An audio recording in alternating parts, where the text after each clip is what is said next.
সাধারণত টাকা না থাকাটা যতটা না বড় সমস্যা, তার চাইতে বড় সমস্যা হলো আমাদের কোনো কিছু করার ইচ্ছে শক্তি না থাকা।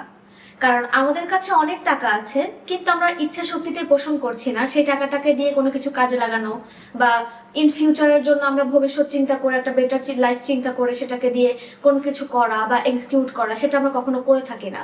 আমরা সাধারণত কি করে থাকি সেটা হচ্ছে, হয় আমাদের অনেক টাকা আছে আমরা সেটা ব্যাংকে রেখে দিই, ব্যাংক ডিপোজিট করে সেখান থেকে প্রতি মাসে হয়তো আমরা একটা কিছু পাচ্ছি, ওইভাবে করে হয়তো আমরা চলতেছি। অথবা কেউ যেটা করছে, যে জমানো টাকা আছে তো অনেক টাকা, তো সমস্যা কি, ভেঙে ভেঙে খাচ্ছি, ঘুরছি ফিরছি, ফ্যামিলির সাথে টাইম স্পেন্ড করছি, এভাবেই কিন্তু চলছে।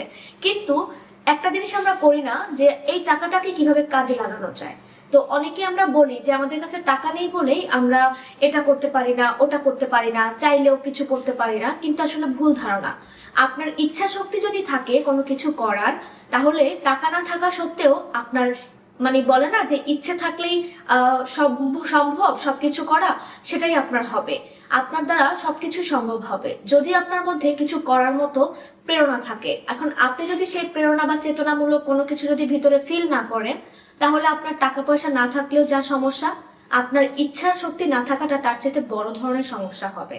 তো একটা জিনিস আশা করি আমার এই ভিডিওর মাধ্যমে আপনারা ক্লিয়ার হতে পেরেছেন, যে আমরা যে মনে করি টাকা না থাকলেই আমাদের কোনো কিছু করা সম্ভব হয় না, আমাদের পক্ষে উন্নতি করা সম্ভব হয় না, কিন্তু ভুল ধারণা। আপনারা যদি লক্ষ্য করেন, বিভিন্ন বড় বড় জ্ঞানী ব্যক্তিরা যারা আজকে একদম সবার আইডল হিসেবে মানুষের কাছে হচ্ছে পদার্পণ করছে, তারা কিন্তু অনেকে স্ট্রাগল করে বড় হয়েছে, বা অনেকে স্ট্রাগল করে আজকে এই প্ল্যাটফর্মে এসেছে।